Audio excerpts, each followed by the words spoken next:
And House Republicans accusing the Senate of deliberately forcing a government shutdown by, quote, running out the clock. Texas Congressman Louie Gohmert with some particularly harsh words. He joins us coming up live straight ahead. On Friday, the Senate, led by Harry Reid, makes it clear, well, we're going to take a just a lazy break until Monday at 2 o'clock. The clock's running out.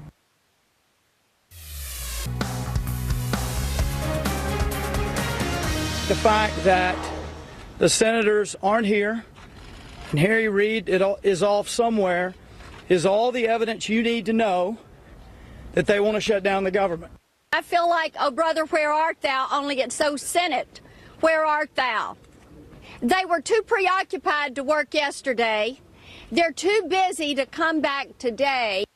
We are here to work, and the Senate has been absent for 2 full days. We are less than 32 hours away from a government shutdown. And where's the Senate? They're not here. So that was yesterday afternoon on the steps of the U.S. Senate. Tempers flaring among House Republicans. They are none too happy. Government shutdown looking more and more likely by the hour. The deadline is midnight tonight, so starting at 1 a.m. Sunday morning. By the time the Senate even comes back for business this afternoon, 37 hours will have passed since the funding of the House bill. 37 hours since the Senate has even convened. Texas Congressman Louie Gohmert with me now. Sir, good morning to you. I know you're not happy about this. Where are we? Are we shutting down? Well, I think the problem goes back to January of 2011 when Democrats were whispering all over Capitol Hill. If we can get the Republicans to refuse to just totally capitulate, we can get a shutdown, they'll get blamed, and we'll get the majority back in the House.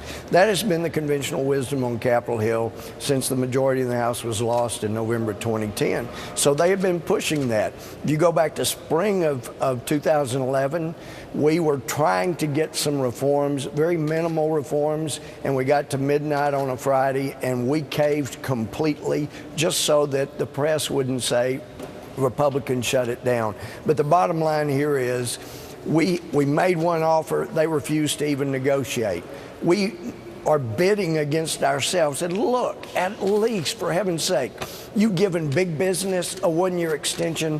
Why not give individuals in America the same extension? Why are you so prejudiced for business and against the lower middle class, the working class?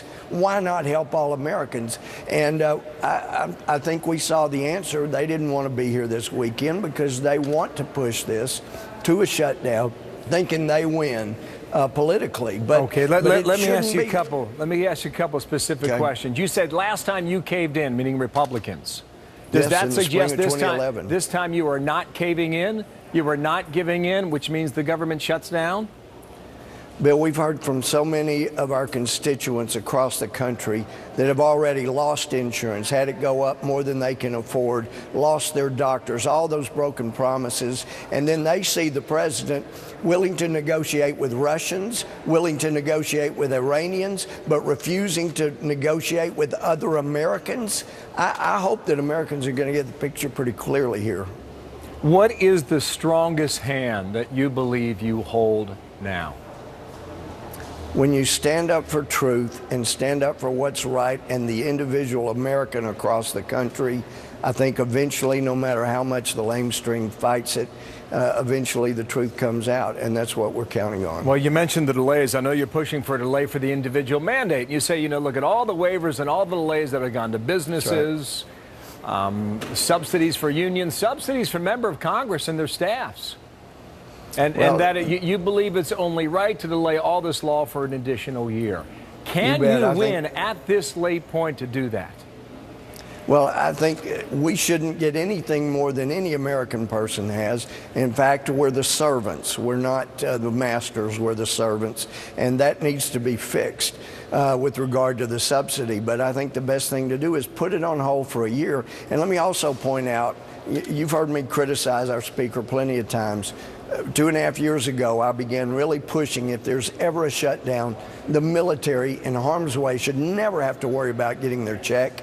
And the Speaker finally let us bring a bill to the floor this time so that the military will get paid. I told him, I don't care whose name's on it, just bring the bill to the floor, and we got that done through the House. So I'm hoping the Senate will at least have a little sympathy for our military, even though they want to play political games. One more question here, and this doesn't necessarily deal with the shutdown or even Obamacare, but the debt ceiling that's going to happen in mid-October. You were quoted as saying to Harry Reid, the debt ceiling is the law. Unless you want that shoved back in your face, then you need to be flexible and help the American people. What do you mean, shoved back in your face? What is that? Well, that's because and I know I had a Huffington Post reporter say, what does that mean? And I know Huffington Post reporters have trouble understanding metaphors.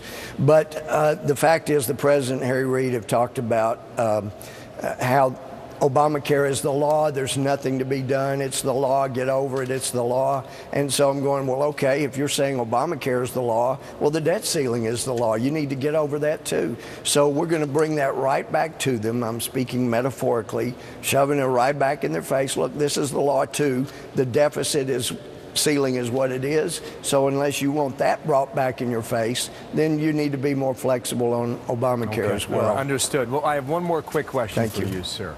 What is your sense about how united Republicans are? Are there any breaks in the ranks here? Any cracks in that armor?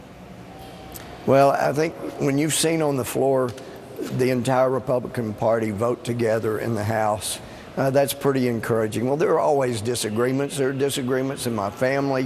When you love each other, you can have disagreements. If everybody agrees, then all but one's unnecessary. So I think that's a healthy thing, but we're united in trying to help Americans. Okay. All right. Well, Louie Gohmert, thank you for your time, sir. Going to be an interesting couple of hours here. Nice to talk to you. 20 past. Thank you.